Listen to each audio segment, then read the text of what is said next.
Dan huwa l-ġifen Fat al-Kajr, il-ġifen b'żewġ tarbli li jintuża mal-kosta tal-pajjiżi Arab, trakkaf ta' sliema wara fl-aħħar ġimgħat beda l-itwal vjaġġ tiegħu mill-Qatar lejn bosta pajjiżi Ewropej.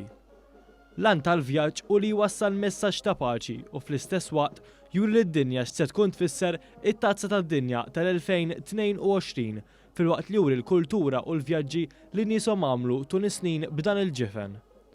Il-vjaġġ li qed isir fi 3 fażijiet beda fis-7 ta' Lulju li għadda u jkopri distanza ta' 4000 mil nautiku lejn it-Turkija, l-Albanija, il-Kroazja, l-Italja u Malta.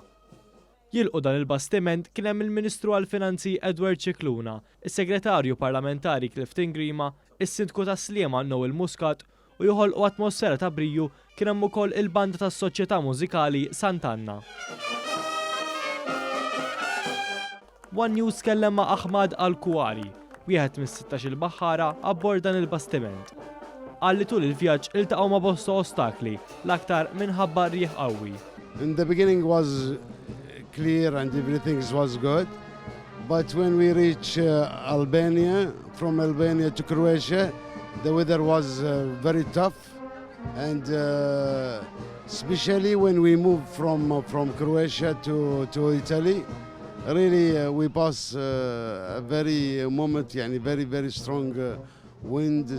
Tkellimna wkoll ma' Khalid Abel, uffiċjal fl-Ambaxxata tal-Qatar li qal li qed jagħtu ħafna attenzjoni lil Malta. We are doing this 3 times and usually they go to each country 1 time for such a boat and for such a trip.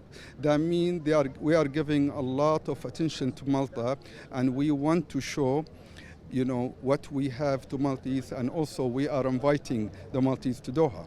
Mal-wasla il-kaptan tal-bastiment qal li l-vjaġġ sar possibbli bis-saħħa tagħha u bekk din il-wasla twassal messaġġ ta' paċi u imħabba.